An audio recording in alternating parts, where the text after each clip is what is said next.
ఖమ్మం జిల్లాలోని మున్సిపాలిటీ ఎలక్షన్లకు నన్ను పార్టీ ఇన్ఛార్జిగా నియమించిన సందర్భంలో ముందుగా కొన్ని మీటింగ్స్ పెట్టాల్సి ఉండే, కానీ సమ్మక్క జాతర ఉండడం వలన నేను జిల్లా అధ్యక్షులతో ఫోన్లలో కోఆర్డినేట్ చేసి వాళ్ళతో మీటింగ్లు పెట్టించి అదేవిధంగా కమిటీలు వేయించి నామినేషన్స్ ప్రక్రియ కూడా పూర్తి చేయించడం జరిగింది. ఈరోజు మరి ఒక్కొక్క మున్సిపాలిటీని మీటింగ్ పెట్టి కోఆర్డినేట్ చేయడానికని చెప్పి వచ్చిన సందర్భంలో ఈ కార్యక్రమానికి అధ్యక్షత వహిస్తున్నటువంటి స్థానిక డిసిసి ప్రెసిడెంట్ గారు, అదేవిధంగా వేదిక మీద కూర్చున్న వివిధ స్థాయిల్లో ఉన్నటువంటి ముఖ్య నాయకులకు, ప్రజాప్రతినిధులకు, సీనియర్ నాయకులకు, అదేవిధంగా పత్రికా మిత్రులందరికీ కూడా నా యొక్క హృదయపూర్వక నమస్కారం. మరి ఖమ్మం మున్సిపాలిటీలో ఒక కార్పొరేషన్ ఎన్నిక కూడా మన పక్కన నాకు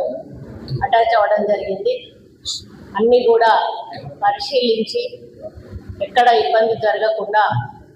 మరి గెలిపే లక్ష్యంగా ముందుకు పోవాలనేటువంటి ఒక ఆలోచనతోటి కార్యకర్తలను, నాయకులను గైడ్ చేయడానికి ఈరోజు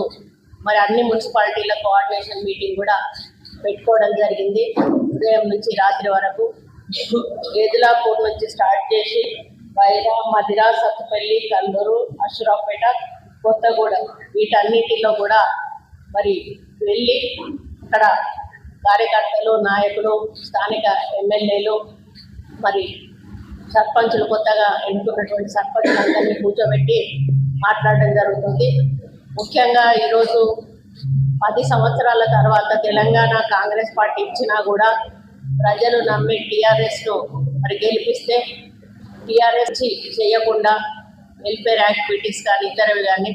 కనీసం ఒక ఇల్లు కానీ ఒక రేషన్ కార్డు కానీ ఇవ్వకుండా ఈరోజు ప్రజలు అది గుర్తించి కాంగ్రెస్ పార్టీ వస్తేనే మళ్ళీ మాకు పేదలకు న్యాయం జరుగుతుంది అనేటువంటి ఒక విశ్వాసంతో, ఒక నమ్మకంతో కాంగ్రెస్ పార్టీని అధికారంలోకి తీసుకురావడం, రేవంత్ రెడ్డి గారు ముఖ్యమంత్రిగా వారు పదవీ ప్రమాణ స్వీకారం చేయడం, వారు పదవీ ప్రమాణ స్వీకారం చేసింది మొదలు ప్రతిరోజు కూడా నిరుపేదలకు మనం ఏమైతే హామీలు ఇచ్చామో ఆ హామీలన్నీ కూడా నెరవేర్చాలి అనేటువంటి ఒక మంచి ఉద్దేశంతో వారు ముందుకు వెళ్తూ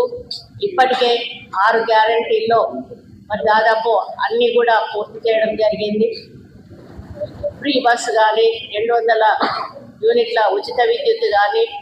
ఆరోగ్యశ్రీ కానీ, రైతు బంధు కానీ, రైతు రుణమాఫీ కానీ, మరి ఇటువంటి కార్యక్రమాలన్నీ కూడా చేపట్టడం, రేషన్ కార్డు ఇవ్వడం, సన్న బియ్యం ఇవ్వడం, ఈరోజు మహిళలకు చీరల ఇవ్వడం, మరి అదేవిధంగా రైతులకు గిట్టుబాటు ధర కల్పించడం, 500 రూపాయల బోనస్ వారికి ఇవ్వడం, ఇటువంటి కార్యక్రమాలన్నీ చేస్తూ ఈరోజు ప్రజల మన్ననలు పొంది మరి నిరుపేదలందరూ కూడా హ్యాపీగా ఉన్నటువంటి సందర్భంలో మొన్న జరిగినటువంటి సర్పంచ్ ఎలక్షన్లలో కూడా మరి అంటే గుర్తు లేకపోయినా కూడా మన పార్టీ నుంచి నిలబడ్డ క్యాండిడేట్లకు ఎక్కువ మందిని గెలిపించడం జరిగింది. అది మా పరిపాలనకు ఒక మరి సపోర్ట్గా మేము భావిస్తూ ఉన్నాం. ఇప్పుడు మున్సిపల్ ఎన్నికలు రావడం అనేది కూడా మరి మాకు మంచి ఆలోచనతోటి ముందుకెళ్ళాలి, ప్రజలకు మంచి చేయాలి, మున్సిపాలిటీలు డెవలప్ కావాలి, కార్పొరేషన్లు డెవలప్ కావాలి అనే ఒక లక్ష్యంతో ఈరోజు ముందుకెళ్తా ఉన్నాము. గతంలో లాగా కాకుండా షార్ట్ టైంలో ఎలక్షన్లు జరగడం ఇది ఫస్ట్ టైం. ఎప్పుడు కూడా కనీసం 1 నెల